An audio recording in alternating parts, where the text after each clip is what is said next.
welcome to another episode of Lexitecture, a podcast about words by word nerds and for you.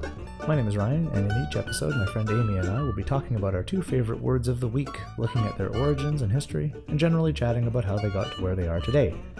If that sounds like your cup of tea, come along for the ride and let's explore the weird and wonderful world of the English language.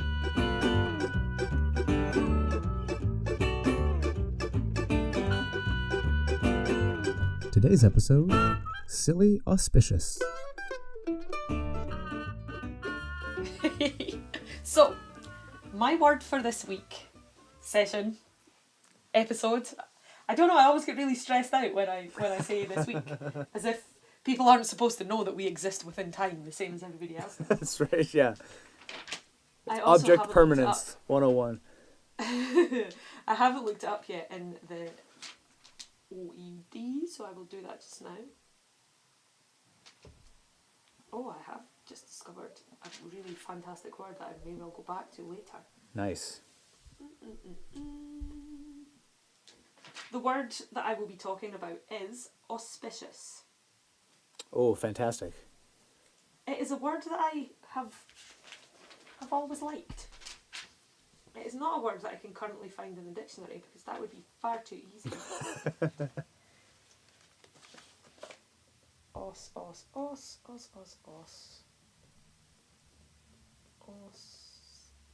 Here we are. Auspicious.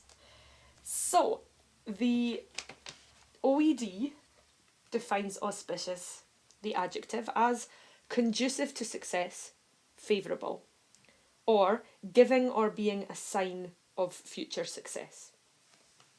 And there are two reasons why I decided I wanted to talk about this word.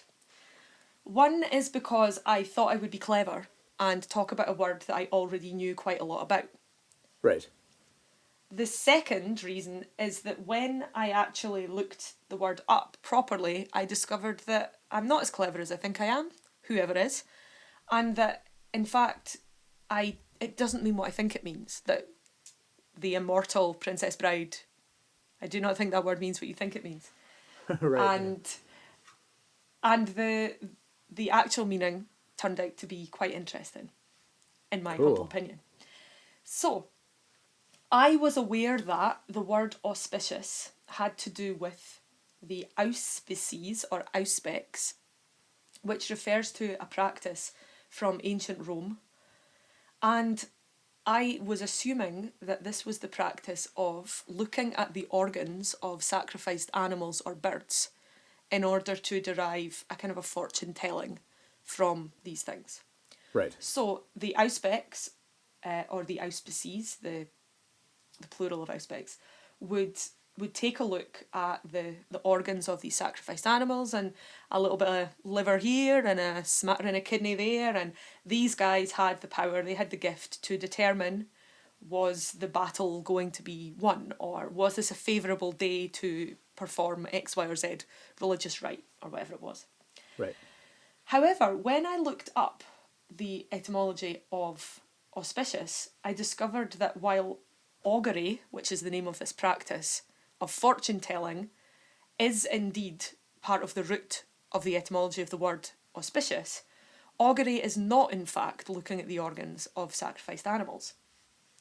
So, good old Wikipedia defines augury as the practice from ancient Roman religion of interpreting omens from the observed flight of birds. Oh, so, okay. Still looking at birds, however, ones that are alive and moving about and still have all their insides on the inside. Right. The practice of looking at the sacrificial victim's liver, that was done by the haruspex, or the haruspices. Apologies if my pronunciation is shite. Who knows how to pronounce Latin words? Yeah, if any ancient Romans are listening, you feel free to email us. Yeah, please do that. That would be amazing. If only time travel existed just to let that thing happen. Just for that. So, in the religion of ancient Rome, a haruspex, or haruspices, was a person trained to practice a form of divination, looking at the entrails, especially the livers of sacrificed sheep and poultry. So, I was interested to find that the haruspex was the guy that I had in mind when I was thinking of these auspicious favourably omened guys who would decide when the favourable omens were going to occur or not. And then, of course, because my brain is the way that it is, I wondered why it is that things are not haruspicious. They are only auspicious. Perhaps it's to do with the fact that looking at the flights of birds is a bit cleaner than being a haruspex, which tends to get your hands a bit livery. Yeah, it does seem a little bit more sanitary. It does seem the general research that I've done into the two different practices, which are older than old. A millennium, again, Wikipediaing, this type of omen reading was already a millennium old in the time of classical Greece. Wow. So it's an incredibly old practice, augury. And I kind of wondered whether one was better than the other in terms of reliability, if you can have such a thing when you're looking at fortune-telling practices, in terms of the respect that they were given. It does seem that the two different practices were held in equal esteem. They were just different things. So one guy would be looking at the liver and the other guy would be watching the birds. Watching the birds is, of course, a practice as old as birds itself, in terms of weather forecast and seasons and... Yeah. You know, the old sort of movie cliche of all the birds leaving the doomed town or area or whatever it is. Yeah. So, I came back to this auspicious word, and the auspicious symbols that were shown by the birds flying. These led me to another word that I found quite interesting. And another reason that it really tickled my fancy is because it hadn't ever occurred to me that these words came from the same root. So, this brings me to first written use was in the 1560s. The word is inauguration. Oh, that's cool. I thought so too. So the augur, or the practice of augury, this practice by which the fortune and favourability of things or not was predicted by looking at the flight of birds, came to be the thing that would be done to determine whether or not the day was auspicious enough for the inauguration to take place. So Etymonline has, presumably originally, instalment under good omens, noun of action from past participle stem of inaugurare, to take omens from the flight of birds, consecrate or install when omens are favourable. So, inauguratio was in general the ceremony by which the augurs obtained or endeavoured to obtain the sanction of the gods to something which had been decreed by man. In particular, however, it was the ceremony by which things or persons were consecrated to the gods. If the signs observed by the inaugurating priest were thought favourable, the decree of men had the sanction of the gods and the inauguratio was completed. This is from the Dictionary of Greek and Roman Antiquities from 1842, edited by William Smith.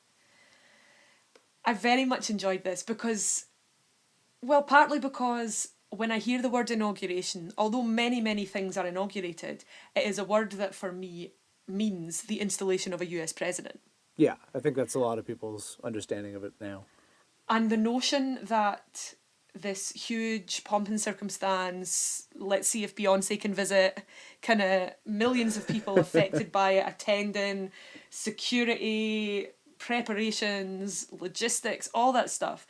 I really, really enjoyed the notion that perhaps we could return to that time of ancient Roman superstition and religion, whereby all of this stuff was waiting, and then a dude looking at the birds for a few hours said, no, I'm sorry, not today. We'll try again tomorrow. Come back, look, just hold it in your diary, just block off your calendar for the moment, we'll see what happens. And eventually the guy would say, oh, no, we're good, the gods like us today. The gods agree that this is the thing that should happen, so let's inaugurate. That's fantastic. So, this is how I got from auspicious to haruspices, back again to augury, and back around indeed to inauguration. That's a fantastic journey. I did enjoy it. I didn't even have to put my shoes on. Yeah, it was that traffic for me was a trip down memory lane that I didn't know I remembered. The idea that the Romans told fortunes using signs like birds and entrails and things. Yeah, like I did a lot of classics courses in my first year in undergrad, and as part of that was ancient Greek and ancient Roman history. So it was kind of like each time you brought up a new point, I was like, right. Ah, yeah. And then a new kind of cover was lifted off of this thing that I had known at one point. So that was a great trip for me. I liked that. I love that we have classics in common, and yet for the longest time we didn't know that about each other. We just knew that we liked words a lot. Yeah. And I also, I studied Latin at school, and then classical studies I was going to have a joint degree of classical studies in English. But when I got to classical studies, discovered that the subject sort of was, I've completely forgotten the word that I want to use. The subject was not classics because classical studies looked at the texts in translation. But unfortunately for my brain, I was also taking some Greek courses. So having done some Latin in school, I thought I would try some Greek at university, and discovered just how great it is to translate text by yourself, and how difficult it is to translate text by yourself, and how much gets lost when you're reading a text, and even in the most fantastically vibrant, well-researched translation. So that kind of put me off classical studies a little. But in terms of tales of gods and monsters, yeah, sign me up for that, always. Absolutely. That's Are fantastic. you aware of the Stephen King book? Sorry, not Stephen King, good grief. Stephen Fry book called Myth. It's called Myth or Mythos. No. And it's his retelling of Greek and Latin myths and legends. Oh, I think that'd be fantastic. Yeah, there is a mental space for it on my bookshelf. Yeah, for sure. I would like to hear the audiobook version of that if he's doing the reading. That would be wonderful. Yeah. That's fantastic. When you said auspicious, I thought it was interesting because I think this is probably the closest we've come to having some sort of crossover between words. And the reason for that is because the word that I have chosen for this week is silly. Wonderful. Doesn't immediately conjure up images of Auspicious inauguration. But in the same way that the word nice from the very first one we did has this ridiculous history involving so many different threads and definitions and transitions and evolutions, silly is much the same way. Cool. Now, correct me if I'm wrong, but nice originally meant silly. Well, they kind of share. Nice originally meant just ignorant. Okay. Like stupid.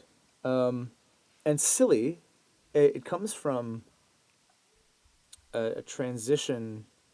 I believe it's sort of part of the great vowel shift that you hear talked about from time to time. And it's sort of the word seely. The vowel sound changed from the E to the I and became silly sometime around the 15th and 16th century. So it's been a word for far longer than it's just been in its current form of silly. Also, and then when you... I interrupt you like every single time, I'm very sorry, but doesn't the great vowel shift sound like Roland Emmerich should make a film about it? Everyone should make a film about it. And there would be massive amounts of CGI and at least one dinosaur and a couple of volcanoes. And one literal avalanche just for no reason. No reason at all. Continue and I will stop interrupting. That's probably a lie. I'm sorry. That's fair. We wouldn't have it any other way. So that shift happened around the 15th, 16th century, around the turn of that century. It goes back far longer. The original meanings are kind of varied, but they're not kind of varied. They're surprisingly varied. Okay. So one of them was observant of due season and punctual. One was happy or blissful or fortunate/auspicious.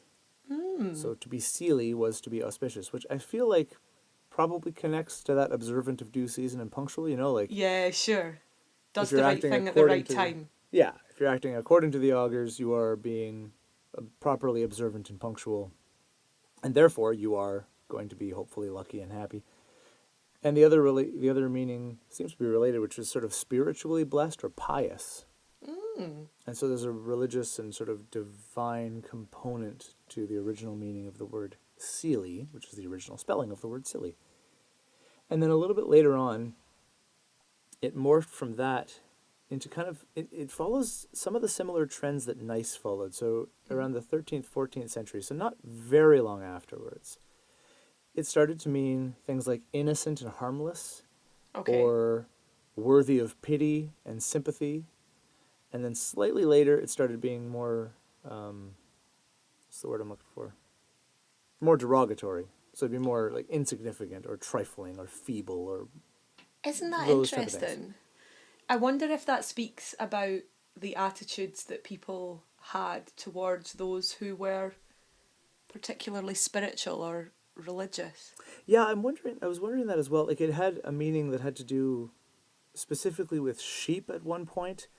And so I'm wondering if the connection between sort of spiritually blessed and pious and innocent harmless were being tied together in kind of a Middle Ages sort of Christian view. Jesus is the sacrificial lamb.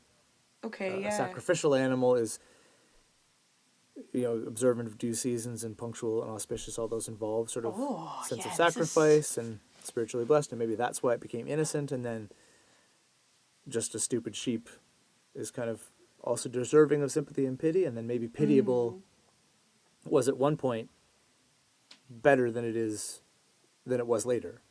Yeah, yeah. To be deserving of pity just meant you were unlucky, and then it deserved, and then this sense of insignificant, or we don't need to care sure. about you anymore. And then sometime over the next couple of centuries, by the time it reached that shift where it went from seely to silly, it started having even more derogatory connotations to it. So you start seeing uses like frail or worn out, simple, foolish, or just, and from foolish you start to get into much of the more modern senses as we have them now of silly as just being not really worth taking seriously, not thinking things through, being a little bit flighty, that type of thing. But that wasn't until you get to the sort of later 16th, early 17th centuries as it starts transitioning into that sense of things. I find myself curious about something. I wonder what the oldest recorded insult is.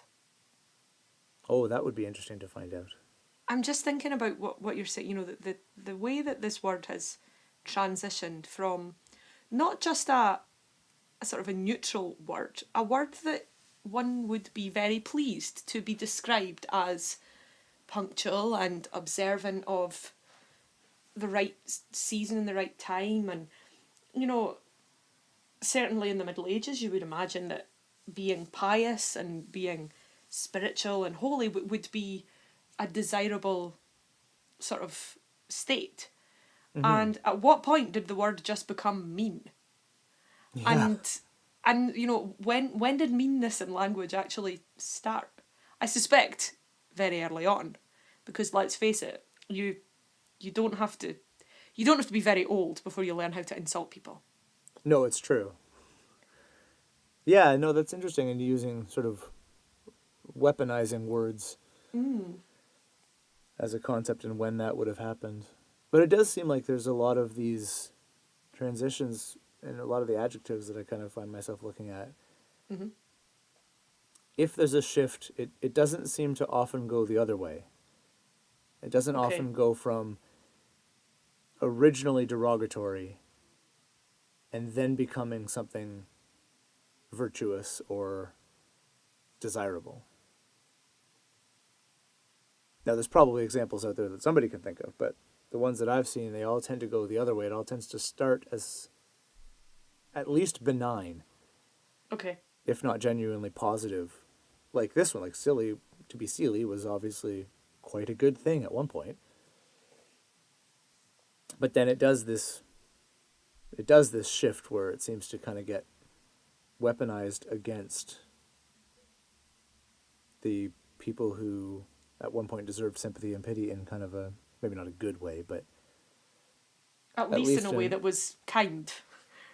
yeah, exactly. There's an implication there that they are deserving of sympathy or pity that they will receive. Yeah. Genuinely. But yeah, so it's kind of interesting how that works. But yeah, that's my short little journey through the history of the word silly, which I thought was far more convoluted than I thought. Yeah, And at one point, I really like this.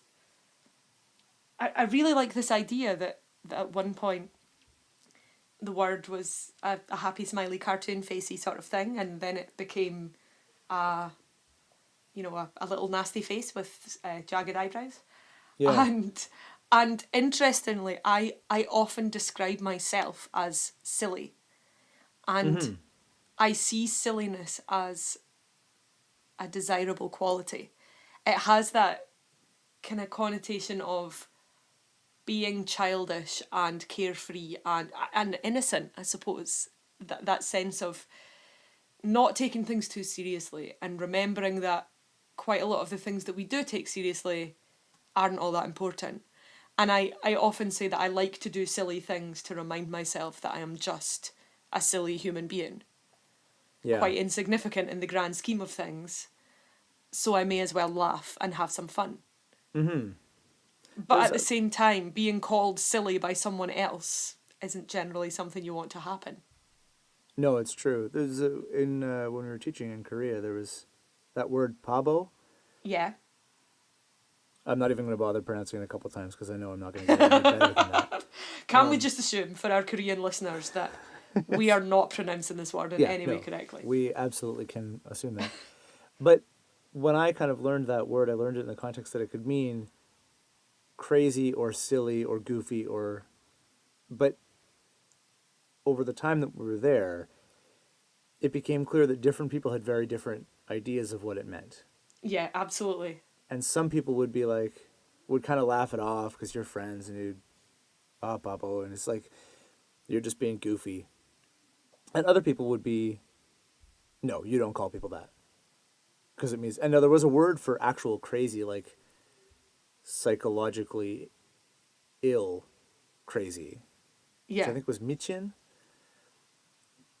And so there was a line there for sort of more diagnostic crazy than just acting a bit silly. But the word crazy in that context has quite an interesting set of... It can be quite a controversial word. Yeah, I may have to go and look up crazy as well. Yeah, I was thinking the same thing. I'm kind of interested in that. Interestingly, I once, when I was at university, we had a lecture from a woman called Kay Redfield Jameson, who's a professor of psychiatric medicine. That's a fantastic name too. Yeah, it really is. And she is an amazing woman, a very, very interesting woman. And it was when I was studying creative writing and she had been invited. She is, I think she was a visiting fellow at St Andrews Uni in the School of Psychology. But she also had this attachment to the School of Creative Writing because she had written this wonderful memoir called An Unquiet Mind. And in it, she described her own experiences of being bipolar. And one of the things that is most interesting about this memoir is that she was a professor, maybe not a professor, but she was a medical expert in this condition before it occurred to her that she was in fact suffering from this condition. Oh, that's interesting. Very. And she writes a lot about... She's gone on to write and publish studies and research into things like exuberance and sort of mania without depression and people who are particularly manic, for want of a better word, people who are particularly energetic and exuberant. And she talked about being contacted by someone who was unaware of her own mental health issues, if you like, who was, and this person who contacted her was saying, please stop calling this madness. I'm not mad, and I don't wish to be characterised as this. And she got back in touch and said, oh, I understand that you may be offended by this use of the word. I certainly didn't intend to offend you, and it's a word that I use to describe myself when I am ill. I don't mean anything by it. I use it as a kind of almost a jokey way to characterise this illness that's had such an impact on my life. But I kind of understand why you don't want to be characterised as mad. And that whole sort of the contextual history and various different aspects of the word. Yeah. And it is interesting, people talk about, oh yeah, when I went crazy. Some people would be very offended to have that be said of them. But yeah, language is weird. I think there's also maybe a class component with silly as well, because I didn't write it down. What I need to do is I need to plot all these things out on a timeline and really track in a more granular way the way evolution and the way the definitions kind of fall. Because often there's a lot of overlap, but it seems like there might be something to be gleaned from just arranging this linearly. But at one point, I think it was in that middling period, one of the alternate definitions for silly, and I think it was regional, and I don't think it was particularly popular, but it meant rustic or rural. Okay. So it was for a unsophisticated, quote unquote unsophisticated, but as opposed to cosmopolitan. Right. One would be silly. And I'm wondering if that kind of plays into it as well. So shall we Roger it up? Oh, let's Roger it up. I had forgotten. I see. Silly.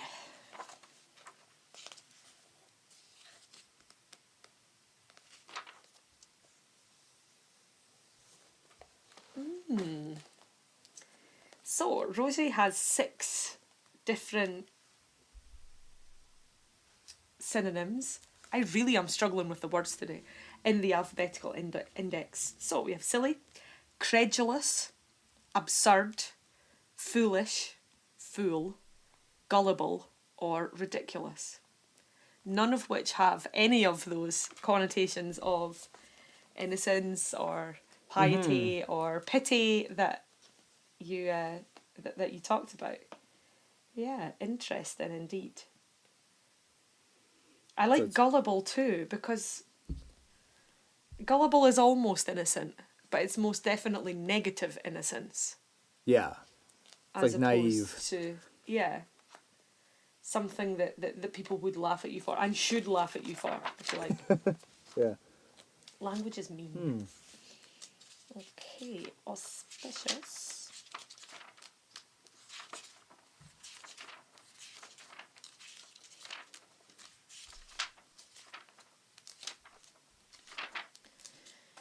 Amy still sucks at alphabetical order.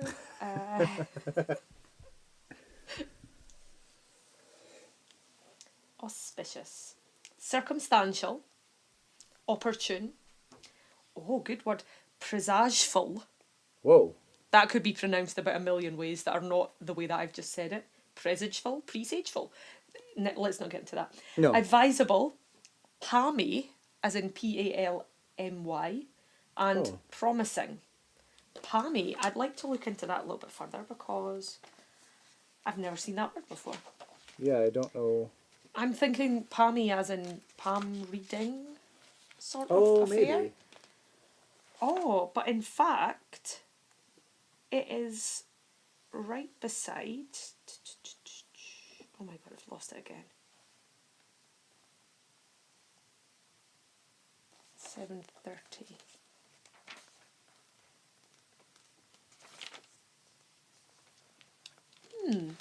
Prosperity is the category, 7:30. And all of these words are about Thriving, being successful. So we have booming economy, favourable, auspiciousness, chicken in every pot, roses all the way, lucky fellow, prosperous person. Interestingly, it's right next to the next category to it is trophy, and I was wondering as in a palm. So in 729 it has a palm of victory or a wreath or a garland. But palmy here, I presume, means to be lucky and to thrive. Yes, it's given as palmy next to balmy, as in a balmy day. I was just going to ask that. I was just wondering if there's anything to do with balmy. I've never seen that word before. Interesting. Cool. Neat. I'm sure we could have some good insult fodder if we were to look at the individual silly sections. Let's do that. Why not?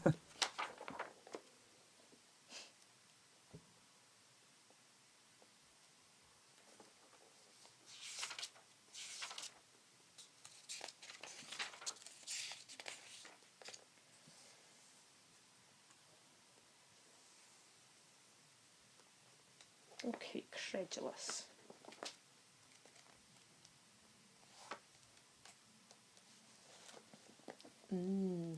Oh, it's one of my most favourite news words from last year.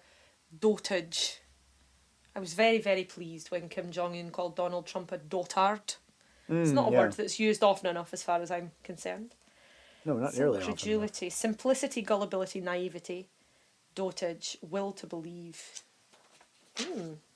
Blindness, bigotry, fanaticism. That's quite a far way away from silly. Wow, that's, yeah.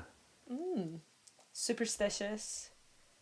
The verb to be credulous, to suspend one's judgment. Touch wood. Think the moon is made of green cheese. Oh. Take the shadow for the substance. What a lovely phrase. Oh, that is good. Not hear a word against dote or worship. Yeah, nice. What else do we have? Absurd. Oh, absurd's surely a good category. Yeah.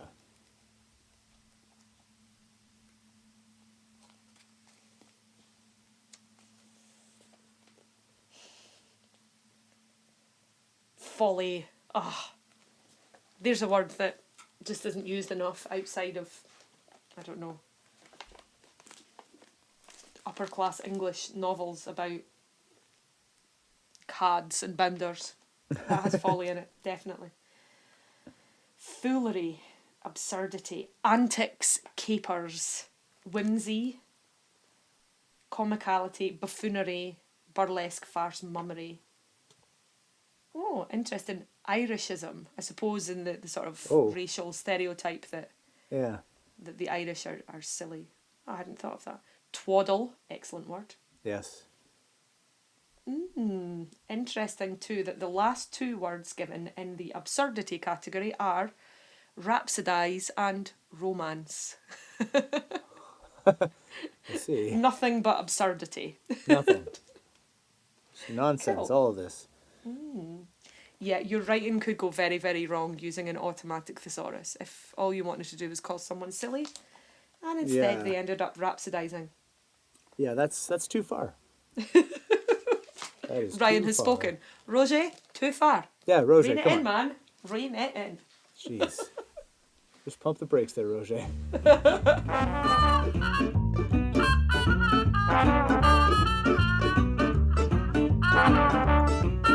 And that's it for this episode of Lexitecture. Thanks for listening, and if you enjoyed what you heard, please give us a rating and review on iTunes, and be sure to tell all your word nerd friends about us too. You can find us on Facebook and Twitter by searching Lexitecture, Lexitecture. And if you'd like to get in touch with us about the things we talked about this episode, you can send us an email at words@lexitecture.com. Special thanks to the Joy Drops for our theme music, and we'll talk to you again next week.